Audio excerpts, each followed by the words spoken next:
Berkat itu bukan hanya berbicara tentang uang, bukan berbicara tentang berapa banyak mobil saya, sawit saya, bukan hanya itu.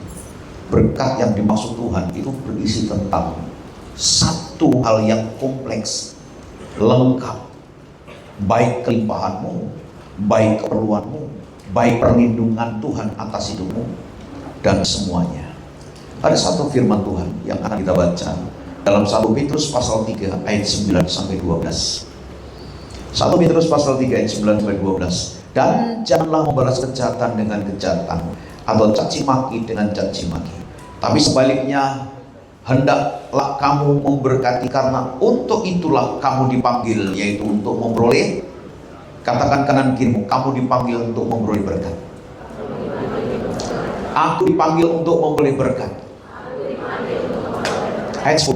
Siapa yang mau mencintai hidup dan mau melihat hari-hari baik, ia harus menjaga lidahnya terhadap yang jahat dan bibirnya terhadap ucapan-ucapan yang menipu. Ia harus menjauhi yang jahat dan melakukan yang baik. Ia harus mencari perdamaian dan berusaha mendapatkannya. Sebab mata Tuhan tertuju kepada orang-orang benar dan telinganya kepada permohonan mereka yang minta tolong. Tapi wajah Tuhan menentang orang-orang yang berbuat jahat. Berkat dan kehidupan yang diinginkan orang adalah berkat yang berisi tentang sehat, tentang kelimpahan, tentang panjang umur, tentang keselamatan dan perlindungan. Berkat itu bisa diperoleh oleh siapa saja asal dia bekerja keras. Berkat itu bisa dinikmati siapa saja asal orang itu bekerja keras. Tetapi firman Tuhan akan berbeda menjelaskannya. Berkat yang menurut firman Tuhan itu seperti apa? Orang tidak percaya pun, orang tidak ke gereja pun juga bisa diberkati Tuhan. Orang tidak percaya Yesus pun juga bisa kaya. Karena apa? Mereka bekerja keras. Mereka betul-betul bekerja dengan luar biasa. Coba mari kita lihat, ada satu yang akan menolong pemahaman kita. Pengkhotbah pasal 9 ayat 10. Mari kita lihat Pengkhotbah 9 ayat 10. Tampilkan. Kita baca juga. Segala sesuatu yang dijumpai tanganmu untuk kerjakan, kerjakanlah itu sekuatnya. Karena tidak bekerja pertimbangan pengadilan di mata dunia orang mati, karena akan pergi. Segala sesuatu yang dijumpai tanganmu untuk dikerjakan, kerjakanlah sekuat tenaga. Jika seseorang mengerjakan sesuatu dengan sekuat tenaga, pasti menghasilkan sesuatu. Siapapun orangnya di muka bumi ini, ketika orang bekerja keras, pasti menghasilkan sesuatu. Tapi berbeda Bapak Ibu, berkat dan kehidupan menurut iman Kristen. Berkat dan kehidupan menurut orang iman Kristen itu sangat berbeda. Banyak orang hanya terima berkatnya saja, tapi tidak terima kehidupan. Itu jadi masalah. Kehidupan itu tidak diperoleh dengan usaha manusia. Kehidupan itu tidak diperoleh dengan cara manusia. Kehidupan itu hanya diperoleh ketika orang percaya kepada Tuhan Yesus. Ketika orang percaya kepada Tuhan Yesus, orang itu terima kehidupan. Dan Tuhan berkata, aku datang membawa berkat dan kehidupan. Tuhan memberikan berkat secara materi, secara jasmani, secara rohani, melalui namanya kehidupan keselamatan. Ada banyak orang di luar sana yang tidak mengenal Tuhan. Mereka kerja keras, dapat berkat, tapi tidak punya kehidupan, tidak punya keselamatan. Itu yang Tuhan tidak mau. Kita di dunia ini harus betul-betul diberkati Tuhan dengan kelimpahan, supaya nama Tuhan dipermuliakan dan kita menjadi berkat, dan kita menjadi saluran bagi banyak orang. Dan Tuhan inginkan juga apa? Keselamatan, kehidupan. Ini dia Pak. Ada satu ayat firman Tuhan mengatakan begini, dalam Ulangan 30 ayat 19 sampai 20. Mari kita baca di dalamnya. Ulangan pasal 30 ayat 19 dan 20. Mari kita lihat di dalamnya. Ulangan pasal 30. Aku memanggil langit dan bumi menjadi saksi terhadap kamu pada hari ini. Kepadamu kuperhadapkan kehidupan dan kematian, berkat dan kutuk. Pilihlah kehidupan supaya engkau hidup, baik engkau maupun keturunanmu. Kenapa kok kita disuruh memilih kehidupan? Kehidupan itu bicara Yesus Pak. Kalau kita pilih Yesus, semua keturunan kita pasti diberkati. Kalau kita hanya pilih berkatnya saja tanpa kita pilih kehidupan, semua jadi nol. Keturunanmu akan diberkati kalau kita pilih namanya kehidupan. Siapa yang punya kehidupan? Siapa sumber kehidupan? Hanya satu, Tuhan Yesus, Pak. Enggak ada lagi. Terus lanjut. Dengan mengasihi Tuhan Allahmu, mendengarkan suaranya dan bertobat padanya, sebab hal itu berarti hidupmu dan lanjut umurmu untuk tinggal di tanah yang dijanjikan Tuhan dengan sumpah kepada nenek moyangmu, yakni kepada Abraham, Ishak dan Yakub, untuk memberikannya kepada mereka. Dengar dengan baik. Banyak orang punya berkat, kelimpahan yang luar biasa, tapi satu hal yang mereka tidak punya, kehidupan. Yang Tuhan inginkan buat kita, saudara dan saya, punya berkat dan punya kehidupan. Supaya apa? Anak cucumu juga mengalaminya. Berapa banyak generasi pertama orang kaya, kaya sekali menikmati. Generasi kedua, generasi ketiga, habis. Mereka tidak akan menikmati. Tapi bagi orang yang takut dengan Tuhan, mengasihi Tuhan, maka berkat kehidupan akan turun ke anak cucu. Itu berlipat kali ganda, berlipat kali ganda, semakin besar, semakin besar. Hal pertama yang akan kita pelajari, berkat dari Tuhan, kesusahan tidak menambahinya. Apakah setan bisa memberkati orang? Sangat bisa. Setan bisa memberkati manusia? Sangat bisa. Alkitab berkata, Yesus ketika dicobai, kalau kau sembah aku, maka seisi dunia aku akan kuberikan kepadamu. Kalau engkau ikut setan, isi dunia akan diberikan kepada kita. Setan bisa memberkati? Sangat bisa. Orang kerja keras diberkati? Sangat bisa. Tapi bedanya, mereka tidak punya keselamatan dan kehidupan. Hal pertama, berkat dari Tuhan, kesusahan tidak menambahinya. Mari kita lihat Amsal 10 ayat 22. Mari kita lihat di sana. Amsal 10 ayat 22. Tolong tampilkan dengan baik. Kita baca 2-3. Susah payah tidak menambahinya. Ada terjemahan yang berkata, berkat yang dari Tuhan menjadikan kita kaya. Susah payah, kesulitan tidak akan mengikuti kita. Berkat yang dari Tuhan akan mempermuliakan nama Tuhan. Berkat yang diperoleh dari Tuhan dan bersama Tuhan, engkau bekerja, libatkan Tuhan di dalamnya, ada hasil. Itu berbeda. Dan pernyataannya, kesusahan tidak akan mengikutinya. Apa jenis kesusahan yang mengikuti orang? Sakit. Orang sakit pergi kemana? Rumah sakit. Rumah sakit, dokter minta resep, pergi kemana? Apotik. Kesusahan, kesakitan yang dari berkat dari Tuhan tidak akan mengikuti. Tapi kalau berkat yang bukan dari Tuhan, engkau tidak melibatkan Tuhan dalam segala, sekecil apapun dalam pekerjaanmu, kesusahan akan mengikutinya. Sakit yang ada, uang habis, buat dokter, buat rumah sakit. Yang kedua apa? Tidak ada ketentraman dalam keluargamu. Selalu ada kesulitan, selalu ada percekcokan. Akhirnya apa? Ujung-ujungnya bubar itu rumah tangga. Apalagi Pak? Ada pengeluaran-pengeluaran yang tak terduga, yang sama sekali itu tidak masuk dalam hitung-hitunganmu. Berkat yang dari Tuhan, Tuhan akan memproteksi berkat itu. Tuhan akan melindungi kita dari berkat dengan berkat itu. Tapi sesuatu yang kau lakukan tidak bersama Tuhan dan tidak berdasarkan pimpinan Tuhan, kesulitan akan menambahnya. Berapa banyak orang kerja keras siang dan malam, hasil kerja keras hanya dibawa kemana? Nginep di mana? Di rumah sakit Pak. Berapa banyak orang yang sebenarnya ingin ke hotel, menikmati hotel, tapi ujung-ujungnya nginep di rumah sakit. Siapa yang mau nginep di rumah sakit? Gak usah angkat tangan. Lihat kanan kirimu, kamu harus nginep di hotel, menikmati hidup.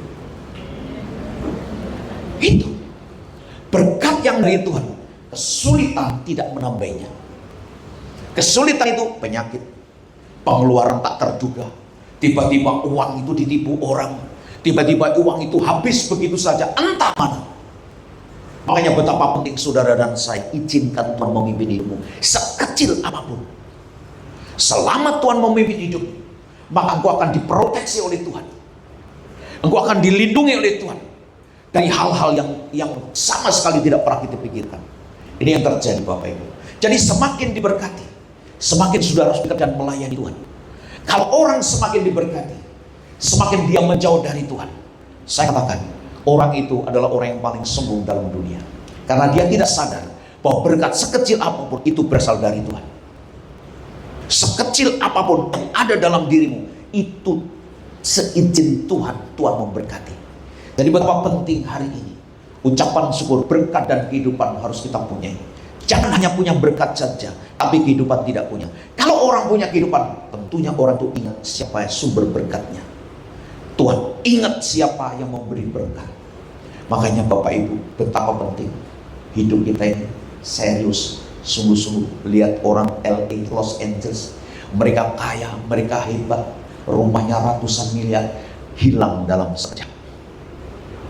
Tidak ada proteksi sama sekali dari Tuhan. Mereka punya berkat, tapi tidak punya kehidupan. Yang Tuhan inginkan, engkau punya berkat dan punya kehidupan. Yang kedua, Tuhan Yesus ingin menyiapkan berkat buat kita. Tuhan senang memberkati kita. 2 Korintus 9 ayat 8. Mari kita baca di sana. 2 Korintus 9 ayat 8. Kita baca 2-3. Dan Allah sanggup melimpahkan segala kasih karunia kepada kamu, supaya kamu senantiasa berkecukupan di dalam segala sesuatu, dan malah berkelebihan dalam berbagai kebajikan. Tuhan ingin itu terjadi dalam hidup kita. Tuhan ingin engkau diberkati. Tuhan ingin engkau hidup berkelimpahan. Tuhan ingin engkau memiliki kekayaan. Dengan kekayaanmu engkau bisa memberkati banyak orang. Dengan kekayaanmu engkau bisa membantu banyak orang. Dengan kekayaanmu engkau menjadi berkat bagi banyak orang. Makanya saya sebagai seorang hamba Tuhan selalu berdoa kepada Tuhan, Tuhan berkati mereka satu persatu. Tidak ada yang kekurangan, tidak ada yang miskin, tidak ada yang terhina, tidak ada yang meminta-minta. Semua diberkati oleh Tuhan. Katakan amin. Tuhan ingin memberkati kita dengan penuh kelimpahan. Tetapi setan ingin saudara miskin, saudara terhina, saudara menderita, saudara sakit-sakitan, saudara merasa jadi orang yang paling hina di dunia, paling sengsara di dunia.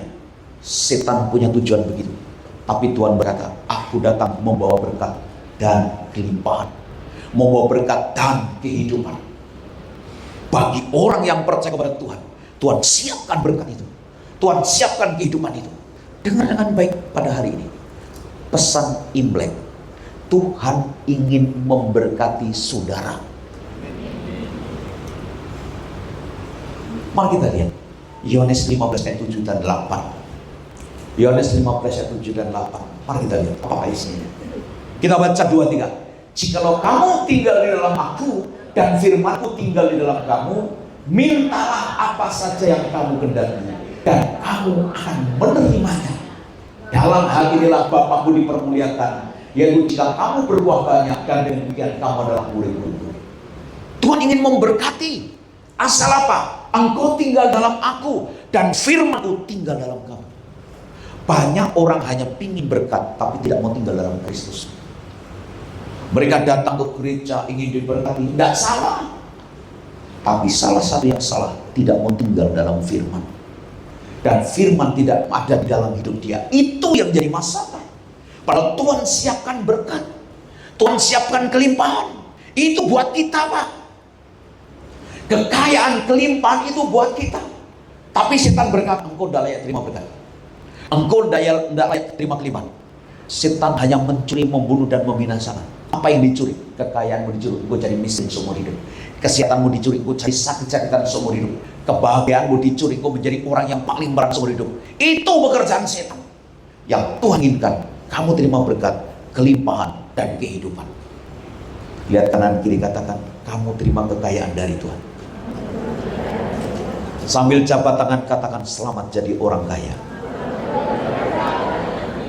Masa sih otaknya begitu pasti? Tuh, ini maunya Tuhan. Rahasianya tinggal dalam firman. Maka Tuhan, bagian Tuhan akan membuka jalan dan memberkati kita.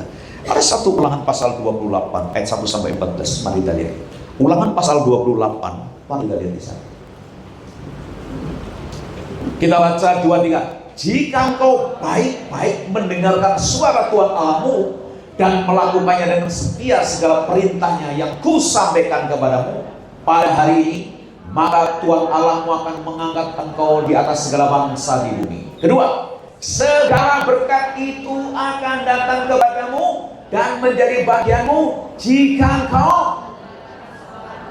Ayat kedua, perhatikan, segala berkat, bukan hanya duit, kesehatan. Saudara bisa tertawa berkat? Coba lihat kanan kiri, monyong enggak mulutnya? Saya tahu monyong gara-gara belum terima angpau. Saya senang kalau jadi sekolah minggu, habis nyanyi cek cek cek cek, terima angpau.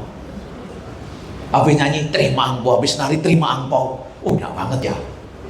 Saudara-saudara, segala berkat, kalau kau mendengar suara Tuhan Allahmu, segala berkat, kesehatan, kelimpahan, kekayaan, kemakmuran, hanya pada Yesus Pak sumbernya Pak. Carilah Yesus, segala berkat akan dilimpahkan kepada kita. Dengarkan baik ini. Iya, segala berkat ini akan datang kepadamu dan menjadi bagianmu. Siapa yang ingin didatangi berkat? Mana orangnya nih? Siapa yang ingin didatangi berkat? Siapa yang ingin didatangi penagih hutang? Nah, tuh. Ayo. Bayangkan, bagian kita mendengarkan suara Tuhan, mengikuti suara Tuhan. Bagian Tuhan apa? Hei malaikat, kirim berkat kepada si A, si B, si C. Segala berkat akan datang padamu, mengunjungi kita Pak. Bedanya di situ. Kita bukan mencari berkatnya, tapi berkat mendatangi kita. Berkat anak cucu kita di mana-mana. Nah itu. Berkat itu mendatangi kita. Bukan kita mati-matian cari berkat. Kalau engkau bersama Tuhan, dengar dengan baik. Kalau engkau tinggal dalam firman Tuhan, dengar dengan baik. Kalau engkau setia dengan Tuhan, dengar dengan baik. Ia akan mendatangkan segala berkat menuju kepadamu, menuju rumahmu. Amin. Terus ayat selanjutnya, ayat 3. Diberkatilah engkau di kota dan diberkatilah engkau di ladang. Ada banyak orang berkata, wah di kota rezekinya banyak. Belum tentu. Alkitab berkata, diberkatilah engkau di kota. Di kota ada ladang enggak? Enggak ada. Di ladang di mana? Di desa. Diberkatilah engkau di kota, diberkatilah engkau di desa. Walaupun Pak, orang berkata, ada satu perkataan gini, lebih baik jadi raja di kampung daripada rakyat di kota. Ngerti maksudnya? Kalau rakyat di kota orang biasa, kalau di kampung jadi raja berarti orang kaya, orang diberkati. Oke, terus lanjut. Yang keempat, baca 2-3. Diberkatilah hasil bumimu dan hasil ternakmu, yakni anak lembu sapimu dan kandungan kambing dombamu.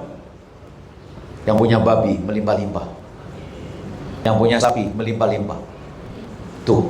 Terus 5, 2, 3. Diberkatilah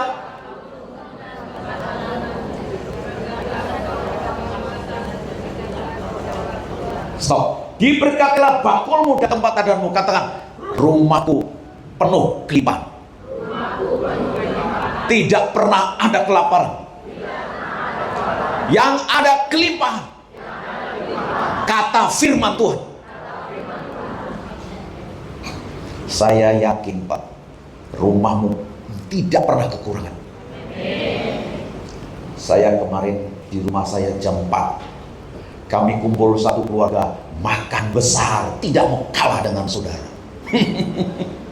Padahal kami tidak masak, tapi ada anak Tuhan kirim makanan. Dan keluarga Pak Roni kirim makanan. Kesukaan saya, babi rica. Aduh, sedap sekali. Makanan begitu full di rumah. Kita makan besar hari ini.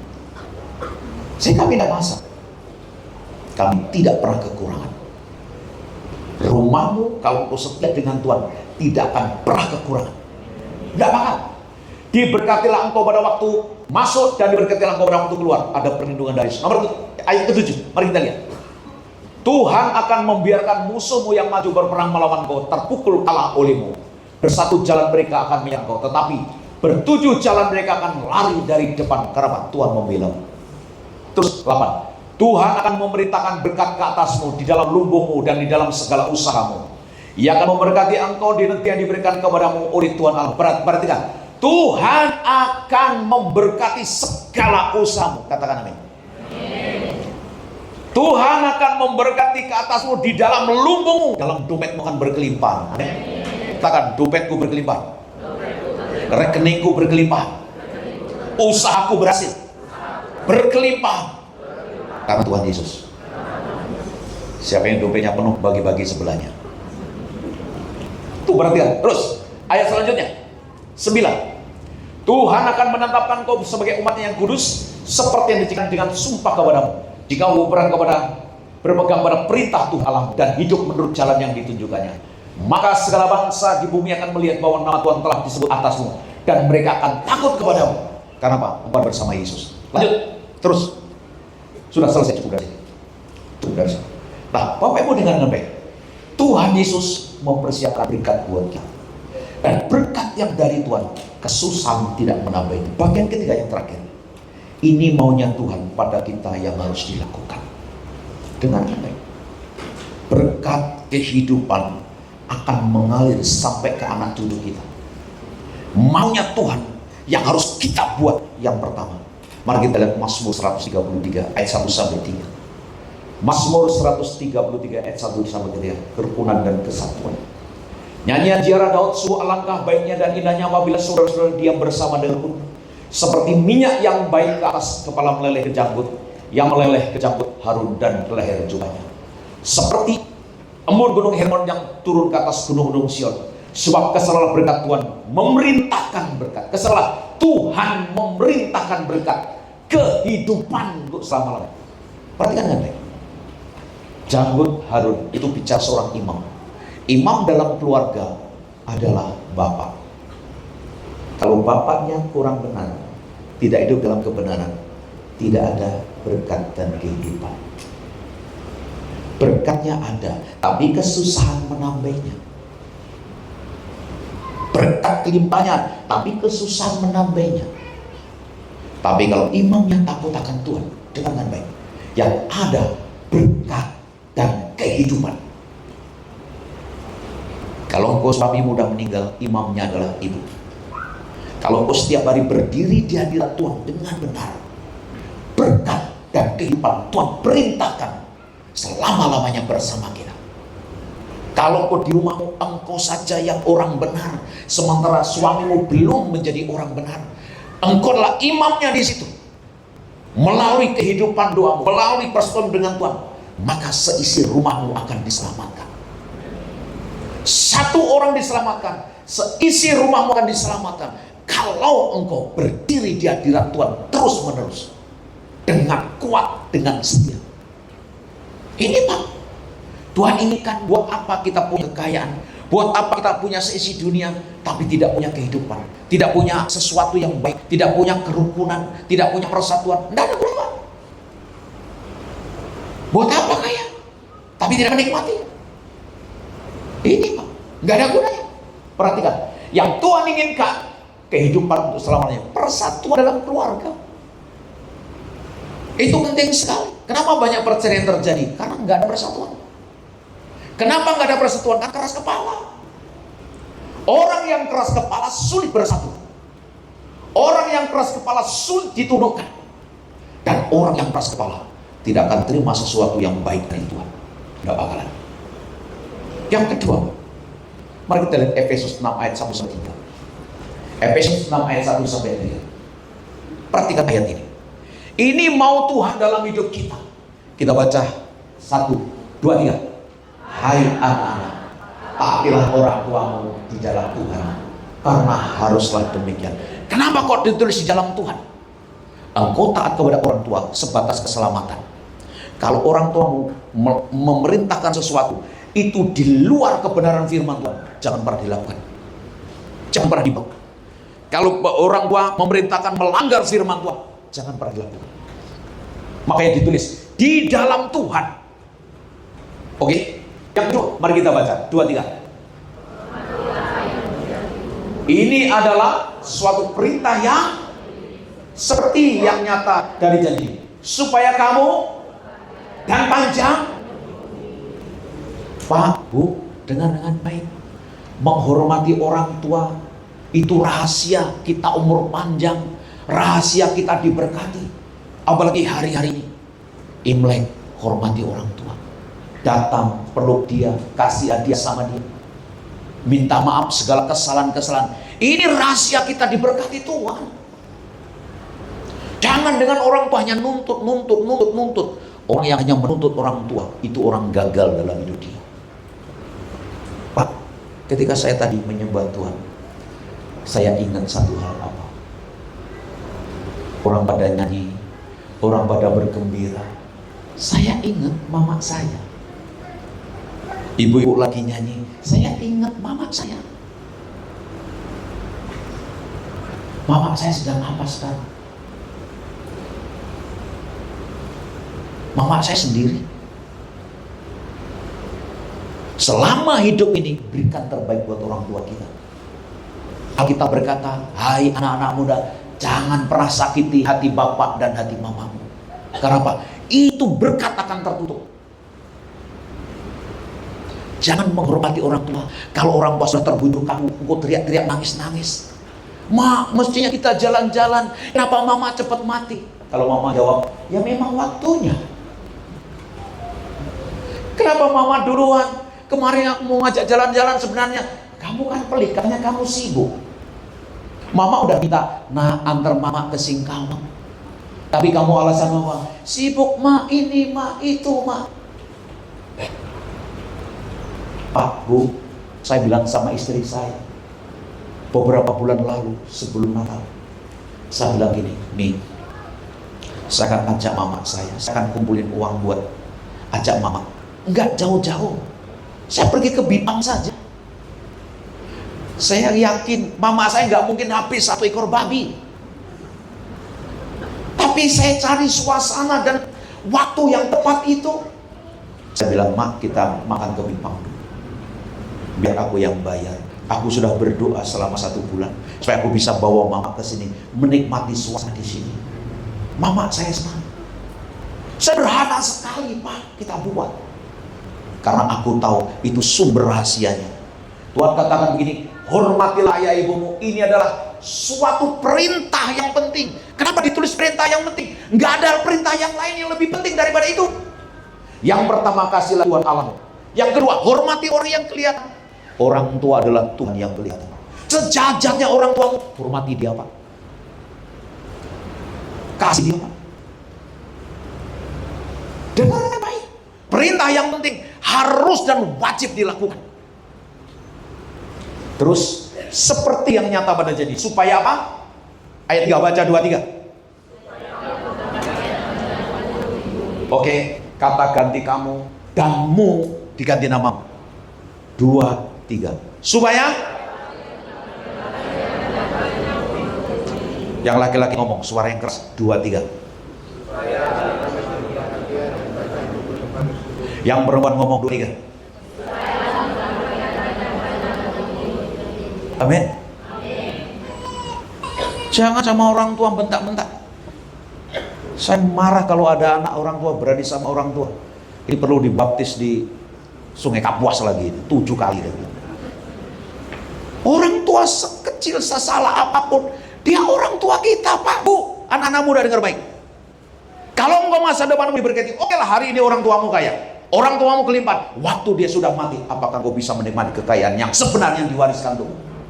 Kekayaanmu bisa hilang dalam sekejap karena engkau salah pergaulan. Engkau salah pilih pergaulan. Engkau salah pilih teman. Yang lebih parah lagi, engkau salah pilih pasangan hidup. Pasangan hidup yang salah bisa menghancurkan harta itu. Pasangan hidup yang benar dari harta yang tidak ada akan dikembalikan, akan dilipat gandakan menjadi ada. Aku tanya, Pak, waktu menikah sama ibu sudah punya mobil belum? Punya apa waktu nikah? Sepeda panjang? Motor pun tidak ada. Sekarang mobilmu berapa? 1, baru 1, nanti nambah. Nggak apa kita ini, Pak.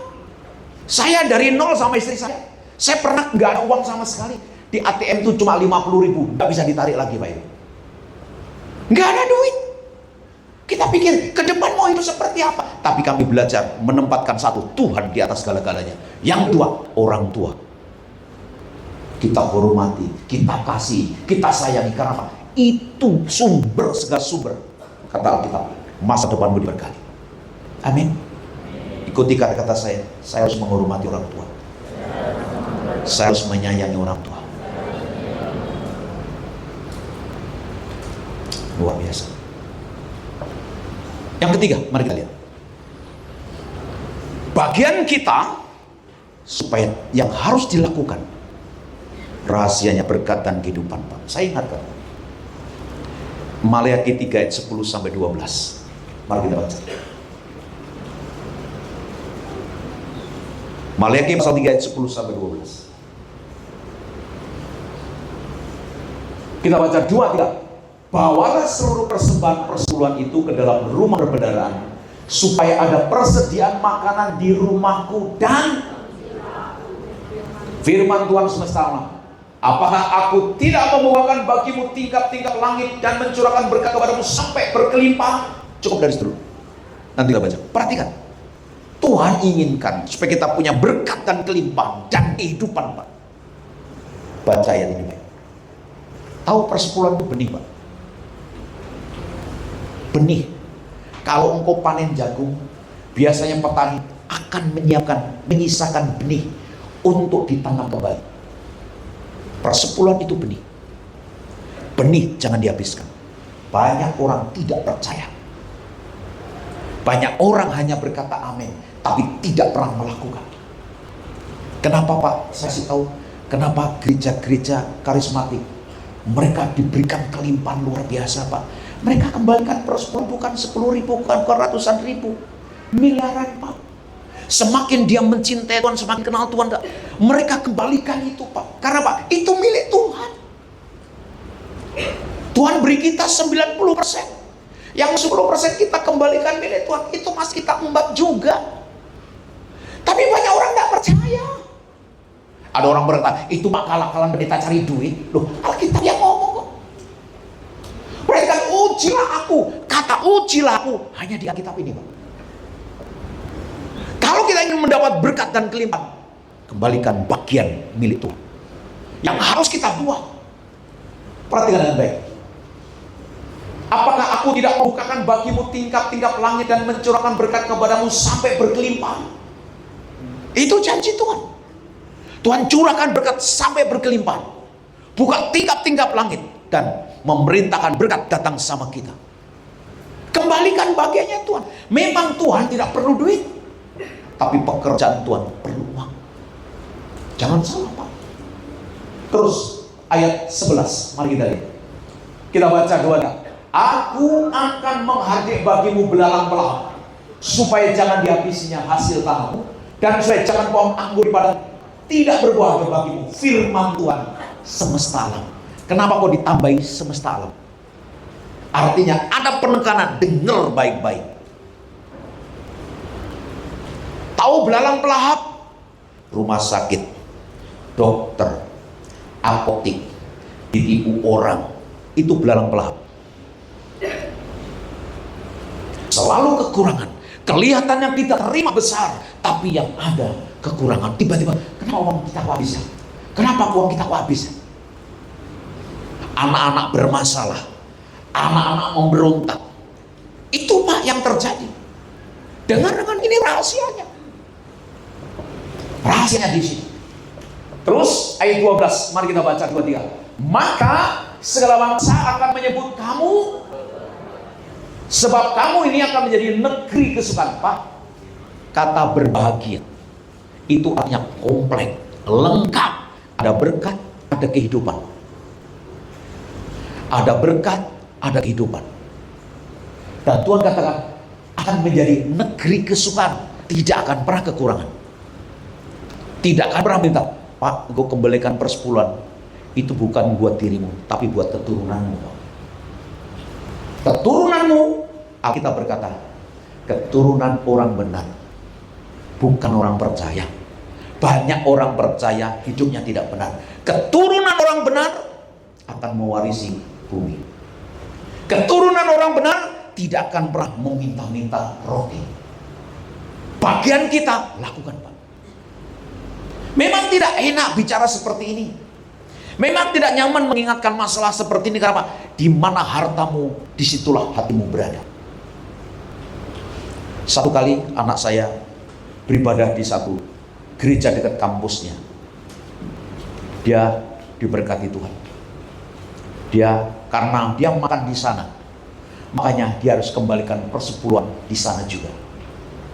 Kami ajarin dia, kalau kamu makan di situ, kamu harus bayar di situ. Masa makan di warung capcay, bayarnya di soto Padang, kan tidak boleh. Akhirnya satu kali dia amplopin, dia cari pendetanya. Ketika cari pendetanya, oh saya kembalikan persepuluhan. Ketika diterima, nangis itu pendeta sama istrinya, nangis. Kenapa? Waktu itu pas dia tidak punya uang. Ketika dibuka persepuluhannya itu 850.000. Istri pendetanya habis. Coba bayangkan, karena ketaatan dia bisa memberkati orang itu. Coba kalau dia datang, oh sayang uang ini. Saudara-saudara, negeri kesukaan, tidak ada kekurangan, tidak ada penyakit, tidak ada permasalahan, tidak ada pemberontakan. Yang ada negeri kesukaan. Itu bagian kita. Kalau kita ingin melihat berkat dan kehidupan, lakukan maunya Tuhan. Ayat terakhir, mari kita berdiri. Amsal 3 ayat 9 sampai 10. Mari kita baca. Amsal pasal 3 ayat 9 sampai 10. Kita baca 2, 3.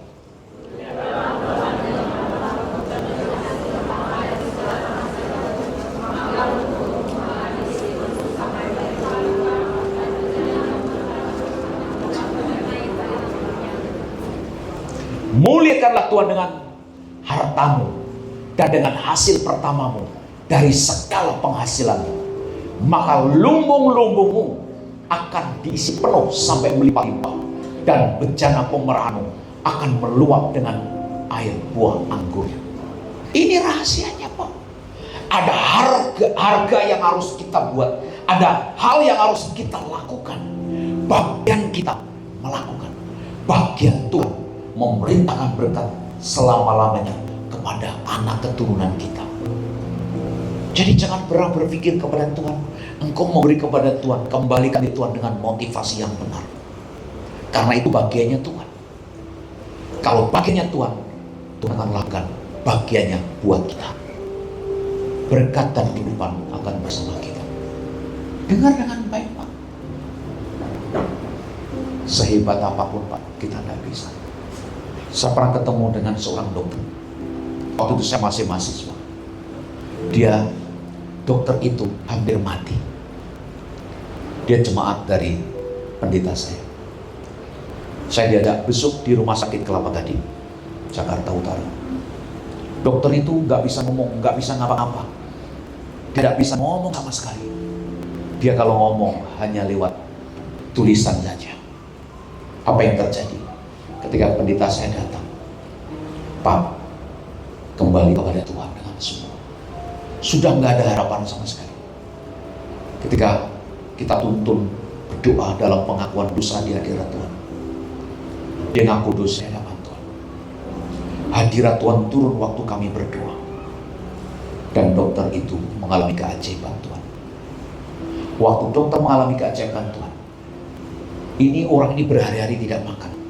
Tiba-tiba dia minta satu tulisan di whiteboard kecil. Tulis, aku lapar, aku sudah sembuh. Saudara-saudara, 1 minggu kemudian, dokter ini telepon pendeta saya datang. Dia ngomong, pendeta, saya ingatkan Tuhan selama ini, aku hanya mencari berkat, tapi aku tidak punya kehidupan.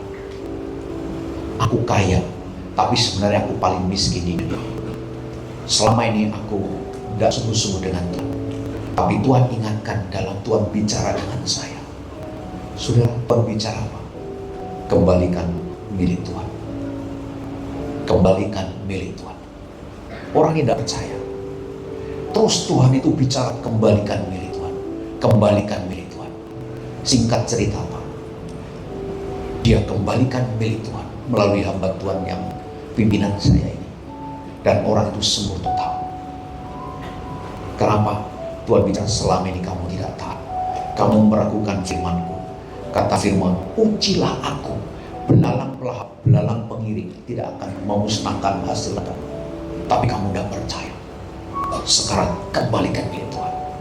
Saudara-saudara, orang itu dipulihkan Tuhan. Stroke sembuh Pak, orang stroke Pak sembuh. Kenapa? Dia berbalik dari dosa-dosanya. Tuhan inginkan bukan hanya berkat, tapi kehidupan selamanya buat kita. Mari tundukkan kepala di hadirat